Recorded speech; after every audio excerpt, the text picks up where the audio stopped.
I was scraping the last bits of takeout from a greasy box when my phone vibrated on the table. At first, I ignored it, probably some spam notification. But then, the TV flickered. My laptop screen glitched. Even the digital clock on my microwave flashed erratically before freezing on 12 o'clock. Then, the alert appeared. Do not look. Do not speak. Do not think about them. Hide. I frowned, chewing slowly as my gaze moved from my phone to the TV. The same message filled the screen, pulsing in bold red letters. I grabbed the remote, flipping through channels. Every station, news, sports, even the static-ridden ones nobody ever watched, displayed the same ominous warning. That's when I realized my apartment had gone dead silent. No distant honking from the street below. No hum of my refrigerator. Even the ceiling fan, which always made a faint clicking sound, had stopped moving. A strange coldness settled into the room. I checked my phone again. The alert wasn't just on my screen. It was everywhere. On my laptop, my tablet, even my work monitor in the corner. I exhaled sharply. A government test? Some kind of viral prank? Asterisk, asterisk. Then came the knock. 3 sharp raps against my door. I jumped, nearly knocking over my drink. My heart pounded in my ears as I turned toward the door, expecting another knock. But nothing came. Slowly, I stood up. I wasn't expecting anyone. Through the peephole, my elderly neighbor, Mrs. Holloway, stood outside, wringing her hands. Relief washed over me. I cracked open the door. "Ethan," she whispered. Her voice was shaky, her eyes wide with something close to panic. "Did you see it?" I hesitated. "See what?" She shook her head rapidly, gripping the edge of the doorframe. "Don't say anything. Don't even think about it. Just—" Her voice cut out. Not like she stopped talking, but like someone had muted her. Then, right before my eyes, she was gone. No sound. No movement. No trace. One moment, she was standing there, fingers gripping the wood. The next, there was nothing but empty hallway. My breath hitched. I stumbled back, slamming the door shut, my mind racing. I checked my phone again. The message had changed. "You have seen too much." The apartment felt wrong, like something else was here with me. And then, from behind me, my TV screen flickered again. A reflection. Something standing right behind me. The silence hit me first. 1 second, there were voices outside. Muffled arguments, hurried footsteps, the distant hum of car engines. The next, everything just stopped. No honking, no sirens, not even the rustle of the wind through the trees. It was like the whole world had been muted. I stood frozen in my living room, my phone gripped tightly in my hand, the emergency alert still glaring on the screen. Do not look. Do not speak. Do not think about them. Hide. It had to be a mistake. A glitch. Maybe some kind of government test like those old radio broadcasts warning about nuclear attacks. But deep down, something told me this was different. A dull thud came from the hallway outside my apartment. I took a cautious step toward the door, my breath shallow. Peering through the peephole, I saw my neighbor, Mrs. Holloway, standing just outside her apartment. She was in her bathrobe, barefoot, her silver hair a tangled mess. She was looking around frantically, eyes wide with confusion. "Hello," she called out, voice trembling. Is anyone there?" I hesitated, my fingers brushing against the doorknob. I shouldn't open it. I didn't know why, but my gut screamed at me to stay inside. Still, I couldn't just ignore her. I unlocked the door and pulled it open a crack. "Mrs. Holloway?" I whispered. She turned to face me, relief flooding her expression. "Oh, Ethan. Thank God. Do you hear that?" "Hear what?" I asked. "Exactly," she whispered. "There's nothing. It's too quiet." A chill crawled up my spine. She was right. Even in the dead of night, the city was never this silent. I was watching the news, she continued, gripping the doorframe as if it was the only thing keeping her upright. They were talking about the emergency alert, and then the anchors just vanished. 1 second they were there, then poof. The screen flickered, and they were gone, like they were never there at all. My stomach twisted. Maybe it was a broadcast error. She shook her head violently. "No, Ethan. I called my sister in Denver." She picked up, but all I could hear was breathing. Then the call dropped. When I tried again, her number didn't exist anymore. I swallowed hard. That didn't make sense. People don't just vanish. A sudden movement at the far end of the hallway caught my eye. A man stood near the stairwell. He was wearing a hoodie and jeans, his face turned away from us. He wasn't moving, not even a little. "Hello," Mrs. Holloway called out. I grabbed her wrist. "Don't." The man twitched. Not in a normal way. It wasn't a shift of weight or a startled jump. It was wrong, like a glitch in a video game. A sudden, unnatural jerk, like his body had momentarily lost connection to reality. And then he turned, or at least his body did. His head lagged behind, like it had forgotten to move with the rest of him. I didn't see his face. I didn't want to see his face. I yanked Mrs. Holloway back into my apartment and slammed the door shut, bolting it. "What the hell was that?" she gasped. I shook my head, pressing my ear against the wood. The hallway was silent again. My phone buzzed in my hand. A new message. It wasn't from anyone I knew. Just an unknown number. I clicked it open. "Don't think about them. Don't notice them." A shaky breath escaped my lips. "What does it say?" Mrs. Holloway asked, her voice barely above a whisper. I didn't answer. I just turned off my phone screen and muttered the only thing that made sense. "We need to hide." I sat in the corner of my darkened apartment, phone clenched in my hand, heart pounding against my ribs. The emergency alert still glowed on my screen. Its words burned into my mind. "Do not look. Do not speak. Do not think about them. Hide ****. Outside, the city was falling apart. I could hear it. Screams that rose and were cut short. Footsteps that ran before fading into silence. The power flickered in and out, casting strange, shifting shadows across my walls. Every so often, I caught glimpses of movement from the corner of my eye, but whenever I turned, nothing was there.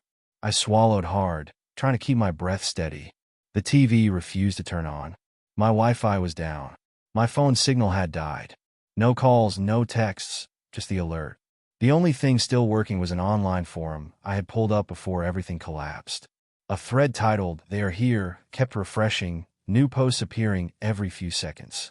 "Don't look outside. Don't check reflections. My brother is gone. He turned around, said he saw something, and now he's just not here." I don't even remember what he looked like. The more you notice them, the closer they get. A sharp noise made me jump. A soft shuffle. A dragging sound. It came from the hallway outside my apartment. I held my breath. Another shuffle. Then silence. I reached for the nearest object. A lamp. Heavy and solid. My fingers gripped it so tightly that my knuckles ached. Something was out there. I stepped toward the peephole, every instinct screaming at me to stop. But curiosity, that cruel and foolish thing, pushed me forward. I pressed my eye to the glass. Nothing. The hallway was empty, bathed in dim yellow light from the flickering overhead bulb. I exhaled, my body sagging with relief. Then the bulb went out. For a moment, I saw nothing but blackness. My heartbeat pounded in my ears. Then, the lights buzzed back to life, and my stomach dropped. A shape stood at the end of the hallway. Not a person. Not exactly. It was too tall, too thin, its limbs slightly wrong, like someone had tried to recreate a human from memory, but had forgotten the details. It didn't move. It didn't breathe. It simply stood there, facing my direction. The air in my lungs turned to ice. I stepped back from the peephole, but I could still feel it. Watching. My phone vibrated violently in my hand. I didn't want to look, but I couldn't help myself. A new message had appeared on my screen. "Don't think about them." I squeezed my eyes shut, forcing the image out of my mind. "Breathe.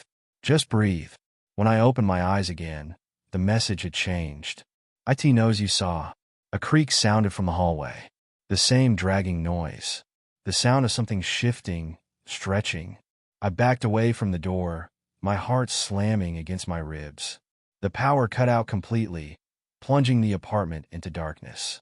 Then came the whisper, right outside my door. "You shouldn't have looked. I don't know how long I've been trapped here. Minutes? Hours? Time feels broken, slipping between my fingers like sand. The silence outside is the kind that presses against your skull, heavy and unnatural. The city should be alive with noise, cars honking, distant sirens, the murmur of voices. But there's nothing. Just an empty hum, like the world is holding its breath. I stand in my apartment, my phone clenched in my shaking hands. The emergency alert still glows on the screen, but now, another message appears. Look outside. My breath catches. The words send a sharp jolt through my chest. No sender. No notifications. Just those two words, waiting. Something in my gut screams at me not to do it. I tighten my grip on the phone. My curtains are already drawn, thick fabric keeping whatever is out there from seeing in. I should ignore it. I should hide, just like the alert told me. But then I hear it. A slow, dragging sound. Not footsteps, something heavier. A presence. A shift in the air, a pressure that makes the back of my neck prickle. My heart pounds so hard I can hear it in my ears. I don't want to look. I need to look. Moving like I'm underwater. I reach for the curtain. My fingers tremble as I grip the fabric. I tell myself it's nothing, just my imagination playing tricks on me. But I know that's a lie. I hold my breath and pull the curtain aside. The city is empty. Cars sit abandoned in the middle of the street. Doors open like their drivers simply vanished. Streetlights flicker, casting long, stretching shadows that seem to move when I'm not looking directly at them. And then I see it. A figure stands at the far end of the street. Motionless. It doesn't look at me. It doesn't move. I can't see its face. Only a tall, thin shape standing perfectly still under the flickering streetlight. It faces away from me, like it's waiting for something. A cold sweat breaks out across my skin. Every instinct in my body screams at me to close the curtain. Forget what I saw, I step back, slowly, carefully. My hand grips the fabric, ready to yank it shut. But then, it moves. Not like a person turning or shifting weight. It just jolts, like a glitch in reality. One moment, it's at the end of the street. The next, it's 10 feet closer. Still facing away. I slap the curtain shut, stumbling back. My breath comes in short, sharp gasps. No, no, no, no. I didn't see that. I didn't see that. But the sound comes again. The dragging. Closer now. I force myself to move. I grab a blanket, throw it over the TV screen, yank the power cord out of my computer. I catch my reflection in the dark window and turn away fast, pulse hammering. I don't want to see what's behind me. My phone buzzes. I don't want to look. I have to look. A new message glows on the screen. You already know. A breath shudders out of me. My head throbs. I squeeze my eyes shut. No. No, I don't know. I don't understand. And if I want to stay alive, I can't try. The air around me feels heavy, pressing in from all sides. The room isn't safe anymore. I clutch the phone to my chest, take slow steps toward my bedroom. I don't turn on the light. I don't check the window. I just crawl into the closet, shut the door behind me, and press my forehead to my knees. The dragging sound stops right outside. And then, a whisper so close it brushes against my ear. Turn around. Darkness swallows me whole. I can feel them. It's not a thought. It's a certainty that clings to the air around me. The kind of certainty that makes your skin crawl and your heart beat faster. It started as a whisper, barely noticeable, like the hum of an old fan you can't seem to shut off. But it's louder now. The whispers are everywhere. They move through the walls. They scrape at the back of my mind, clawing at something deep inside me that doesn't want to remember. I try to stay calm. It's just my thoughts, just the isolation. I can't afford to lose control. Not now. I keep telling myself that. But when I look at my reflection in the blackened window, I see shadows shifting, moving just behind me. They're not there. They can't be. But something in my gut tells me they are. I turn away from the window, but the shadows follow. They don't move like normal shadows. They stretch like they're bending around corners, flowing like liquid. It's like they know I'm watching them, and they're just waiting for me to make the mistake of acknowledging them. I stop breathing for a moment, staring at the empty apartment. The silence is deafening. There's no sound, no wind, no distant traffic, no hum of the refrigerator. Just silence. The kind of silence that makes you think the world has forgotten how to make noise. Then a soft noise, barely a sound, a flicker like static on a broken TV. I jerk my head to the side, but there's nothing there. Just the stillness. But the feeling doesn't leave. It's like something is just out of my sight, right on the edge of my vision, waiting, watching. The air around me feels heavier now, thick, as though it's been soaked in something cold and wrong. I get up and move to the door, my hand shaking. But I don't open it. I can't. The moment I open that door, they'll be there. I know it. I don't have to see them to understand that. I can feel them getting closer. Asterisk, don't think about them. Don't think about them, asterisk. The words burn through my mind, repeated again and again, like a mantra. But it doesn't work. The harder I try not to think about them, the more they crowd in. I can't help it. I turn to my phone, hoping asterisk, it will offer some kind of explanation. Maybe there's some kind of a logical reason for all this. Something my mind can latch onto to push away the panic. A new message flashes on the screen. You already know. A breath shudders out of me.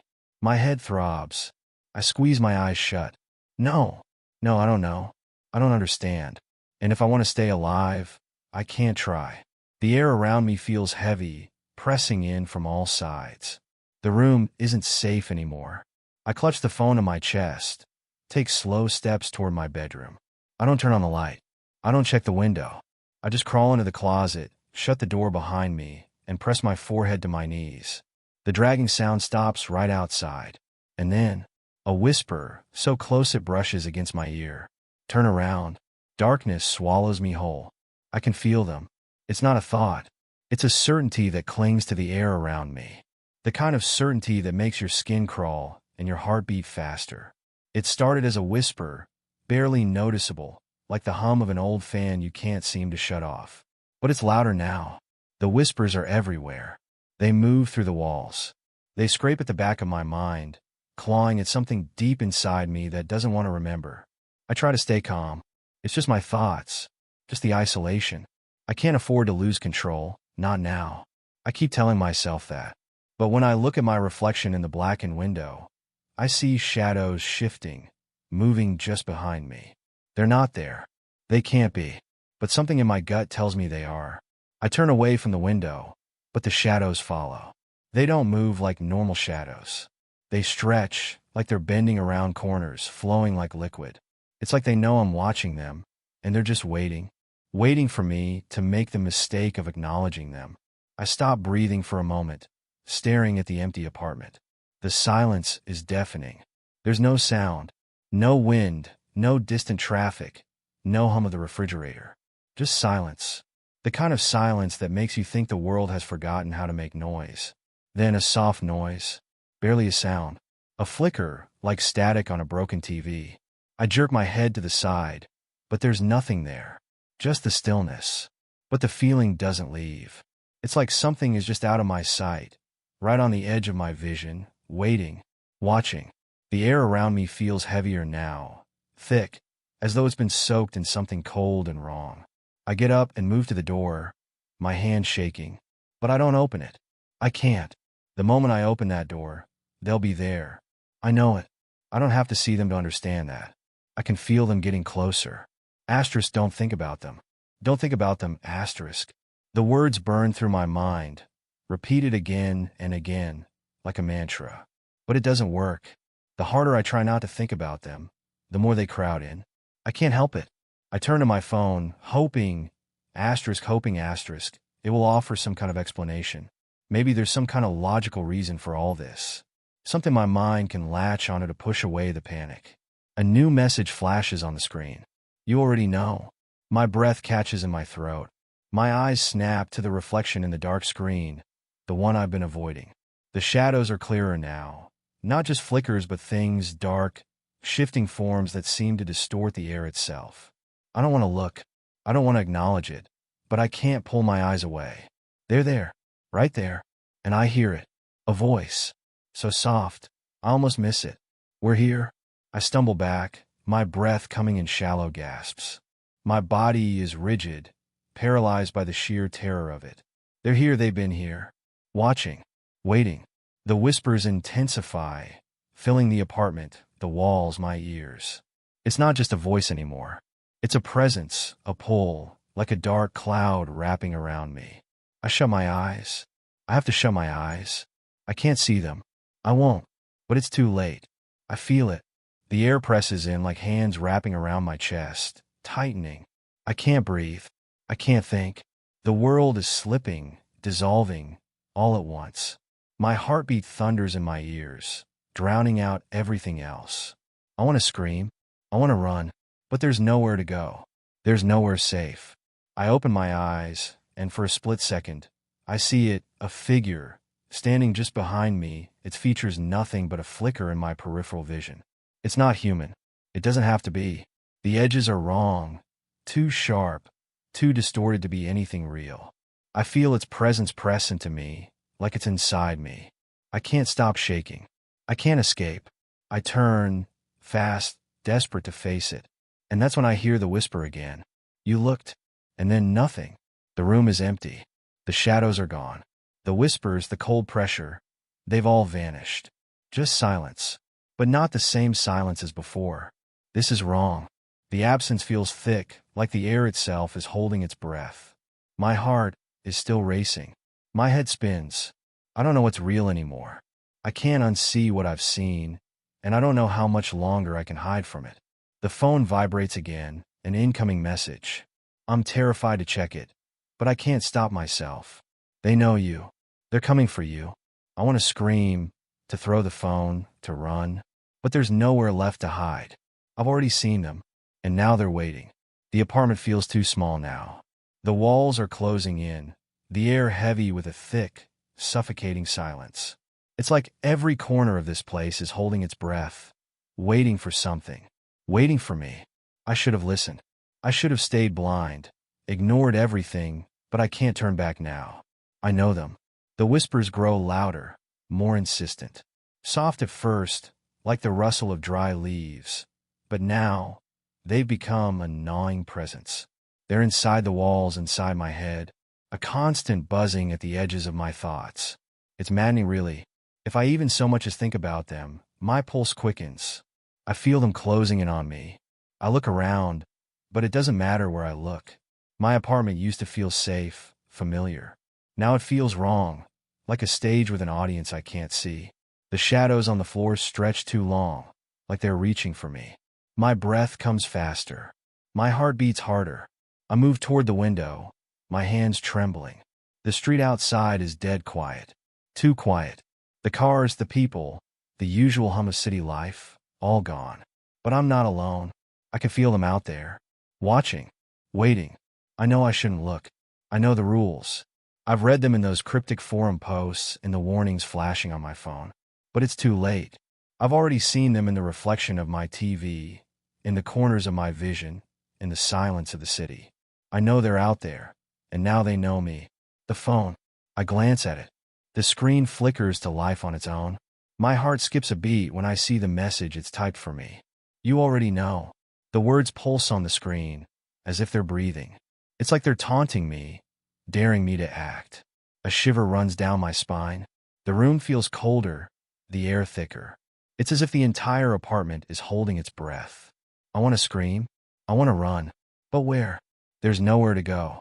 Every street I've tried is wrong, looping back to the same empty place, over and over. There's no escape from this nightmare. And that figure, the one I saw outside, I know it's here now. I can feel it, the weight of its gaze pressing into me from the corners of the room. It's close. I close my eyes, take a deep breath, and let the silence settle over me. I try to clear my mind.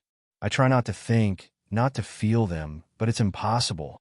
It's like trying to hold your breath forever. The more I try not to think about them, the more I feel them. A sound, barely a whisper at first, but then it grows louder. The faintest scrape of nails against the floor, followed by a soft, hollow breath, like something inhaling from the other side of the room. It's so close now. Too close. Asterisk, turn around, asterisk. The voice. It's not a voice at all. It's like a thought, but not mine. It's in my head, pulling at the very fabric of my mind. It's everywhere, in the air and the walls and my bones. I know they've been waiting for me to hear them, to acknowledge them. And now I have. My heart thuds painfully in my chest, each beat louder than the last. My body goes cold, my legs stiff. I feel paralyzed, but at the same time, I know I have a choice. I can stay here. I can keep my eyes shut, keep my head down, and hide forever. But what does that mean? Will I ever be free? Or will I just wait in silence, knowing they're always watching, knowing they're just waiting for me to slip up? Or I could look. I could turn around and face it. I could confront whatever's been chasing me, whatever's been lurking in the corners of my vision. It's tempting. It's like staring into the abyss, like finally knowing the truth, no matter how terrible. But I know what'll happen. I feel it in my bones.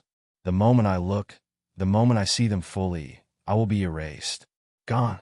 Just another piece of the city's emptiness. I swallow hard, the taste of fear bitter in my mouth. My hands shake as I reach for the door. My body feels heavy, like it's filled with lead. But then a thought, no, a memory, hits me. The last message I saw online, just before the forum went dark. The moment you know them, they know you. And that's the problem, isn't it? I've already seen them. They know me. They've been drawing me closer with every passing minute.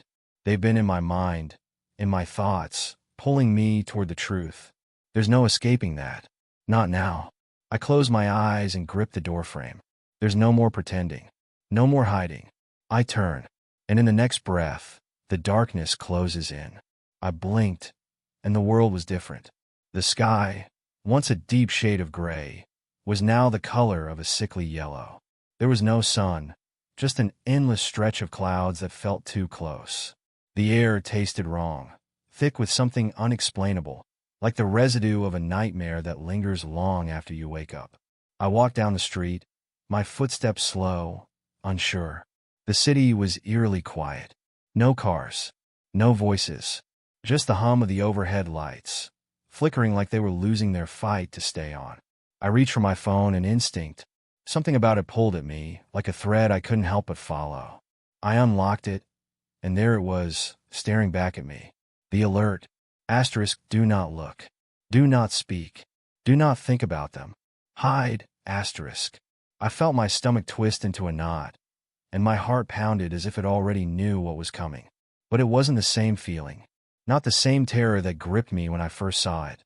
I wasn't frozen in place this time. No, this time I understood. I already knew the truth. It wasn't a warning. It was a command. I should have been terrified, but there was something different. The fear didn't sting as sharply, didn't choke me.